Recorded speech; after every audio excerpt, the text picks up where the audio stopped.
सभी को नमस्कार। मेरा नाम अभिषेक है और आप देख रहे हैं 1 अगस्त 2026 के इम्पोर्टेंट करंट अफेयर्स को, जो आने वाले सभी प्रतियोगिकी परीक्षाओं के लिए इम्पोर्टेंट है।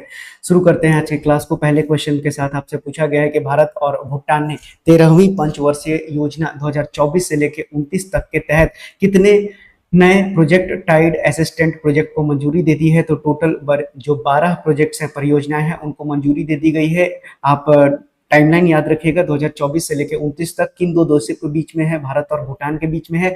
13वां पंचवर्षीय योजना है। आपको बता दें कि इसकी कुल लागत कितनी होगी, तो 332 करोड़ में 12 परियोजनाओं को पूरा करना है। उसी तरह से यहाँ पर जो 12 नए प्रोजेक्ट हैं, उनमें मुख्य रूप से infrastructure, health care, agriculture, urban development, disaster management जैसे प्रोजेक्ट पर काम किया जाएगा। आपको दो चीज याद रखना है कि थिम्पू इकोलॉजिकल पार्क और ओखला पार्क ये भी भूटान में ही स्थित है और इन दोनों का वर्चुअल उद्घाटन किया गया है। चलिए अब जान लेते हैं कि और कौन कौन से टाई अप किए गए हैं। तो एम्स नई दिल्ली और Khesar Gyalpo university of medical sciences of Bhutan के बीच भी एमओयू हुआ है। इन 12 प्रोजेक्ट्स के अलावा ये भी चीजें शामिल हैं। आपको बता दें कि भूटान, आप देख सकते हैं, भारत का नेबरिंग कंट्री है, जिसकी राजधानी कहां पर है, इसकी राजधानी थिम्पू में है। जो शेरिंग टोगबे हैं, ये कौन है, तो ये जो है पीएम है कहां के, भूटान के। उसी तरह से आपको याद रखना है कि जो नगरट्रम है, ये क्या है, करेंसी है, कहां की, भूटान की करेंसी है ये। उसी तरह से भूटान क्या है, तो भूटान वर्ल्ड का मोस्ट फेमस कैसा कंट्री है, तो ये कार्बन निगेटिव कंट्री में गिना जाता है। यानी कि ये जितना प्रोड्यूस करता है कार्बन, उससे अधिक ये एब्जॉर्ब कर लेता है कार्बन डाइऑक्साइड को।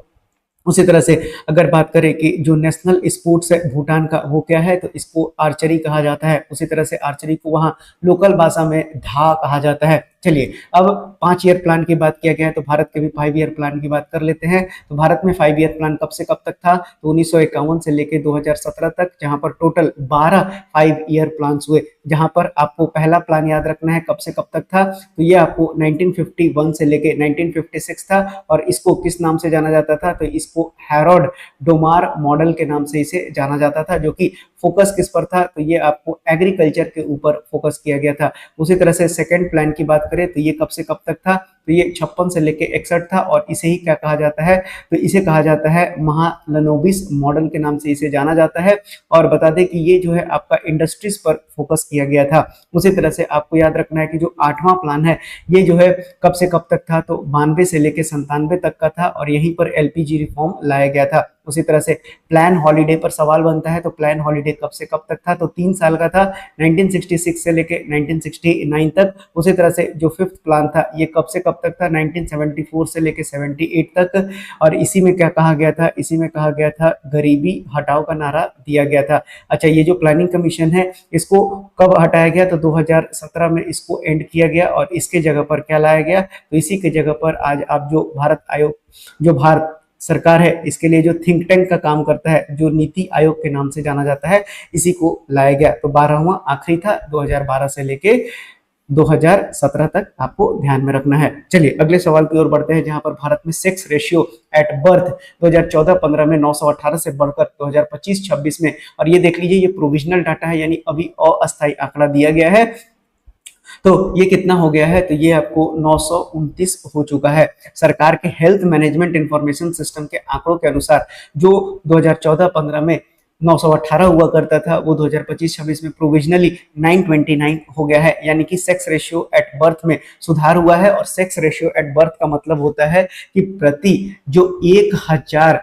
लड़के हैं, यानी बॉयज हैं, उन पर जन्म लेने वाली जो लड़कियों की संख्या है, ये क्या कहलाता है, सेक्स रेशियो एट बर्थ कहलाता है। Unified district information system for education के आंकड़ों के अनुसार सेकेंडरी स्कूल लेवल पर भी लड़कियों का जो ग्रॉस एनरोलमेंट रेशियो है, ये भी बढ़ा है। आप देख सकते हैं 14-15 में जो 75.51% था, वो 2025-26 में बढ़कर 83.4% हो गया है। उसी तरह से जो 15वां फाइनेंस कमीशन पीरियड है, उसके दौरान जो बेटी बचाओ बेटी पढ़ाओ जो योजना है, इसको मिशन शक्ति के संबल वर्टिकल के अंतर्गत शामिल कर लिया गया है। अब जो संबल वर्टिकल है, इसके तहत कुछ प्रमुख योजनाएं चलाई जाती हैं, जैसे कि बेटी बचाओ बेटी पढ़ाओ अभियान हो गया, वन स्टॉप सेंटर हो गया हिंसा को रोकने के लिए, 181 वुमेन हेल्पलाइन नंबर दिया गया है, नारी अदालत का निर्माण किया गया गया है। तो ये जो है मिशन शक्ति के जो संबल वर्टिकल है उन सबका यही पार्ट है जिसमें इसको शामिल कर लिया गया है। अगले सवाल की ओर बढ़ते हैं जहां पर आपसे समुद्र मंथन के बारे में सवाल पूछा गया है कि केंद्रीय मंत्रिमंडल ने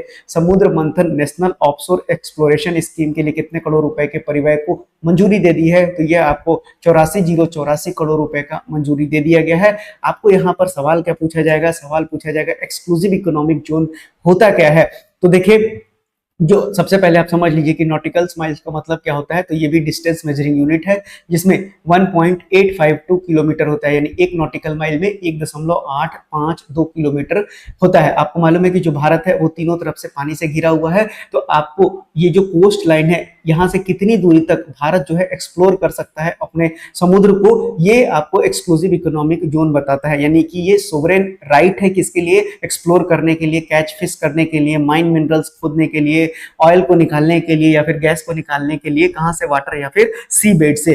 तो आपको ये चीज ध्यान रखना है। तो अगर बात करें कि कोस्ट लाइन से अगर आप देखेंगे तो जो आपका एक्सक्लूसिव इकोनॉमिकल जोन है वो कितने दूरी तक है, तो 200 नॉटिकल माइल्स तक ये दूरी पर आप ये काम कर सकते हैं। उसी तरह से आपको ये याद रखना है कि जो समुद्री मंथन स्कीम है इसको कब इन्विजन किया गया है, तो ये भी आपको याद रखना है 2025 में। और इसको अप्रूवल कब दे दिया गया यूनियन कैबिनेट के द्वारा, तो आप देख सकते हैं जो मैंने अभी आपको बताया 2026, यानी कि अभी जो आप देखिए इतने करोड़ रुपए का प्रावधान कर दिया गया है। चलिए अगले सवाल की ओर बढ़ते हैं जहां पर प्रधानमंत्री सूर्य सरोवर योजना के लिए कितने करोड़ रुपए की मंजूरी दे दी गई है। तो ये 5070 करोड़ का मंजूरी दे दिया गया है। इस योजना का उद्देश्य है कि जो रिजर्वायर्स होते हैं या फिर अन्य जो जल निकाय होते हैं जिन पर फ्लोटिंग सोलर प्रोजेक्ट्स लगाकर सौर ऊर्जा लगाया जाता है उससे उत्पादन को बढ़ाना इसका मुख्य उद्देश्य है। आपको मालूम होना चाहिए कि अगर ग्लोबल रैंक में भारत को देखें कि भारत सूर्य के प्रकाश से जो पावर कैपेसिटी जनरेशन है इसमें कौन सा स्थान रखता है, तो भारत का स्थान कितना है, तो भारत का स्थान तीसरे नंबर पर आता है। बात करें इंटरनेशनल सोलर अलायंस की, तो इंटरनेशनल सोलर अलायंस का प्राइमरी ऑब्जेक्टिव क्या है, जो एफिशिएंट कंजम्पशन है सोलर एनर्जी का उसको करना और जो फॉसिल फ्यूल पर डिपेंडेंस है उसको हटाना है, कम करना है। तो आईएसए की स्थापना जो है भारत और फ्रांस के द्वारा मिलकर किया गया था। कब किया गया था, तो 30 नवंबर 2015 में इसको किया गया था। इसका हेडक्वार्टर पे कई बार सवाल बन चुका है। इसका हेडक्वार्टर कहां पर है, गुरुग्राम हरियाणा में है। और जो डायरेक्टर जनरल है ये कौन है, तो ये है आपको डॉक्टर आशीष खन्ना। चलिए बढ़ते हैं अगले सवाल की ओर जहां पर आपसे पूछा गया है कि भारतीय सेना द्वारा विकसित एक्सट्रीम वेदर ग्रेड डीजल कितने कम तापमान तक प्रभावी रूप से काम कर सकता है, तो -42 डिग्री सेल्सियस तक काम कर सकता है ये। और इसको चीफ ऑफ जो आर्मी स्टाफ है इनका नाम क्या है, तो इनका नाम है जनरल जो धीरज सेठ अब नए बन चुके हैं। इनका भी नाम अपने आप में इंपॉर्टेंट क्वेश्चन है। इनके द्वारा इसको लॉन्च किया गया है। इस डीजल का नाम याद रखिएगा, एक्सट्रीम वेदर ग्रेड डीजल है। उसी तरह से इसकी सबसे बड़ी खासियत क्या है कि आप देखेंगे कि सामान्य तौर पे जो डीजल होता है वो बहुत ज्यादा ठंड में कैसा हो जाता है, तो ये थिक हो जाता है। इससे जो है जो फ्यूल का फिल्टर है ये क्या हो जाता है, फ्यूल का जो फिल्टर है ये ब्लॉक हो जाता है, जिससे कि जो इंजन की परफॉर्मेंस है वो गिर जाती है और वाहन चलाने में परेशानी होने लगता है। इसीलिए इसको बनाया गया है। तो ये कहां पर काम आएगा, तो आपको मालूम है कि भारतीय जो सेना है वो हाई एल्टीट्यूड पर भी तैनात रहती है, एक्सट्रीम वेदर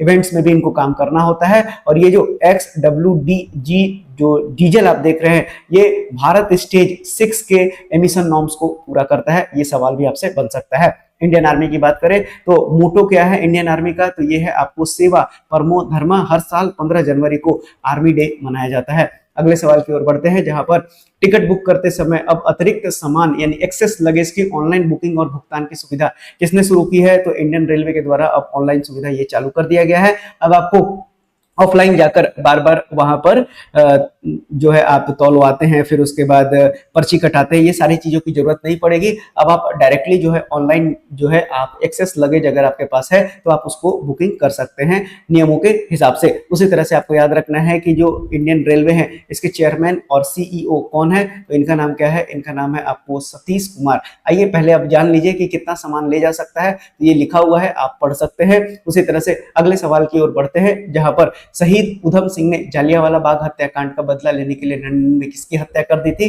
तो वो माइकल ओ डायर की हत्या कर दी थी उधम सिंह ने। आपको बता दें कि जो उधम सिंह है अभी हाल ही में इनका क्या मनाया गया है, तो मार्टिरडम डे मनाया गया है। और 26 दिसंबर 1899 में इनका क्या हुआ था, तो इनका जन्म हुआ था। उसी तरह से इनका जन्म स्थान कहां पर था, तो इनका जन्म स्थान जो है पंजाब था। और किस घटना का इन्होंने बदला लिया था, तो ये जालियांवाला बाग जो हत्याकांड हुआ था, कब हुआ था, 1999 में, जिसमें कि माइकल ओ डायर ने ट्रूप्स को ऑर्डर दिया था मारने के लिए, उसकी हत्या कर दी थी। माइकल ओ डायर कौन था, तो आपको बता दें कि यहाँ पर आप देख सकते हैं जो माइकल ओ डायर है, ये उस समय लेफ्टिनेंट गवर्नर था। कहाँ का, तो ये जो है पंजाब का लेफ्टिनेंट गवर्नर था, और यही परपिट्रेटर माना जाता है जो जलियांवाला बाग अमृतसर में मैसेकर हुआ था 1919 में। अच्छा, कहां पर इनको फांसी दिया गया था, तो ये भी आपको याद रखना है कि लंदन में जो है, क्योंकि लंदन में ही इन्होंने मारा था माइकल ओ डायर को जाकर, तो वहीं पर इनको फांसी दिया गया था। चलिए अगले सवाल की ओर बढ़ते हैं, जहां पर 31 जुलाई 1880 को किस प्रसिद्ध हिंदी लेखक की जयंती मनाई गई है, तो ये आप देख सकते हैं मुंशी प्रेमचंद्र जी की जो है जयंती मनाई गई है। कब, 31 जुलाई को। अब आपको बता दें कि जो मुंशी प्रेमचंद है, इनका ओरिजिनल नाम क्या था, तो इनका ओरिजिनल नाम था धनपत राय श्रीवास्तव। कब इनका जन्म हुआ था, तो 31 जुलाई 1880 में इनका जन्म हुआ था। कहां पर, उत्तर प्रदेश में, आपको ध्यान में रखना है। उसी तरह से इनका देहांत कब हुआ था, तो 8 अक्टूबर 1936 में। और कौन से स्थान पर, तो ये भी आपको याद रखना है, वाराणसी उत्तर प्रदेश में ही इनका देहांत भी हुआ था। इनका जो पेन नेम था, यानी कि इनको क्या कहा जाता था, प्रेमचंद कहा जाता था या फिर नवाब राय कहा जाता था। इन्होंने जनरली हिंदी और उर्दू को फोकस किया और 1920 से लेकर 1936 तक ये एक्टिव रहे। अब इनके नोटेबल वर्क को ध्यान दीजिए, जो सवाल बनता है, इन्होंने कौन कौन सी किताबें लिखी पूछा जाता है। गोदान हो गया, उसी तरह से आपको याद रखना है बाजार ए हुस्न भी इन्होंने ही लिखा है। उसी तरह से जो कर्म भूमि है, ये भी किसके द्वारा लिखा गया है, ये भी आपको मुंशी प्रेमचंद के द्वारा लिखा गया है। शतरंज के खिलाड़ी, ये भी मुंशी प्रेमचंद्र के द्वारा ही लिखा गया है। उसी तरह से इंपॉर्टेंट में से गबन हो गया, मानसरोवर हो गया, और ये सारी चीजें जो है आप इनको ध्यान में रख सकते हैं, जो अक्सर एग्जाम्स में पूछा जाता है। अगले सवाल की ओर बढ़ते हैं, जहां पर अपेडा ने बिहार से पहली बार मूल्य वर्धित फ्लेवर्ड मखाना, यानी कि वैल्यू एडेड फ्लेवर्ड मखाना की समुद्री खेप किस देश को भेजा है, तो पहली बार भेजा गया है बिहार से। कहां भेजा गया है, कनाडा भेजा गया। आप देख सकते हैं ये जो है पैकिंग करके भेजा गया है, यानी मखाना में एकदम चटपटा स्वाद डाल के भेजा गया है। अब कनाडा वाले भी इनका मजा लेंगे। अब बात करें अपेडा की, तो agricultural and process food product export development authority इसकी फुल फॉर्म है। इसकी स्थापना कब की गई है, 13 फरवरी 1986 में किया गया है। कौन सी मिनिस्ट्री रिस्पॉन्सिबल है, तो कॉमर्स मिनिस्ट्री जो है कौन है, तो ये आपको पीयूष गोयल है, ये इसके लिए रिस्पॉन्सिबल हैं। उसी तरह से बता दें कि जो इसके चेयरमैन है, यानी अपेडा के चेयरमैन कौन है, अपेडा के चेयरमैन है अभिषेक देव। उसी तरह से जो शाश्वती बोस हैं, ये जो है जनरल मैनेजर हैं, उनका नाम याद रखने की जरूरत नहीं है। अब अपेडा का काम क्या है, तो अपेडा क्या करता है, प्रमोट करता है किस चीज को, तो एक्सपोर्ट के साथ साथ डेवलपमेंट को फोकस करता है। कैसे प्रोडक्ट्स को, तो जो भी आपके एग्रीकल्चरल जो प्रोडक्ट होते हैं या फिर जो फूड प्रोसेस किया जाता है इंडिया में, उनको बेचने के लिए ये जो है प्रोत्साहित करते हैं, प्रमोट करते हैं। अगले सवाल की ओर बढ़ते हैं, जहां पर कॉमनवेल्थ गेम 2026 में पुरुषों के 110 केजी वेट लिफ्टिंग इवेंट में भारत के लिए सिल्वर मेडल किसने जीता है, तो देखिए लवप्रीत सिंह के द्वारा सिल्वर मेडल जीता है। गोल्ड मेडल से मात्र 1 केजी के लिए ये चूक गए, नहीं तो अपने पास एक और गोल्ड मेडल आ जाता। तो लवप्रीत सिंह का नाम याद रखिएगा। 110 केजी वेट लिफ्टिंग में आपको याद रखना है, वेट लिफ्टिंग से अब निश्चित रूप से सवाल बनेगा कि स्नैच या क्लीन या जर्क जो है ये किससे संबंधित है, तो वेट लिफ्टिंग से संबंधित है। इन्होंने कुल 388 केजी वजन उठाया है, ये भी आपको ध्यान में रख सकते हैं। अब आइए, अभी तक जो मेडल टैली है, जो 17 मेडल्स भारत को टोटल अभी तक जीते हैं, आप इनका नाम आप याद कर सकते हैं। मैंने आपको गोल्ड मेडल वाला पूरी तरह से पढ़ाया है, या फिर जो इंपॉर्टेंट सिल्वर मेडल है उसको भी मैंने आपको बता दिया है। और जो सबसे पहले हैं, जिनका नाम झंडू कुमार है, ये भी आपको ध्यान में रखना है, इन्होंने ब्रॉन्ज मेडल जीता है पारा पावर लिफ्टिंग में। चलिए, तो ये 2 स्लाइड्स हैं जिसको कि आप पढ़ सकते हैं और इसको आप ध्यान में रख सकते हैं। चलिए, तो ये था आपका आज का इंपॉर्टेंट करंट अफेयर सेशन, जो आने वाले सभी प्रतियोगिकी परीक्षाओं के लिए इंपॉर्टेंट था। सेशन पसंद आया हो तो लाइक, सब्सक्राइब, शेयर कीजिएगा। कोई डाउट हो तो कमेंट बॉक्स में लिखिएगा। मिलते हैं अगली क्लास में, तब तक के लिए धन्यवाद।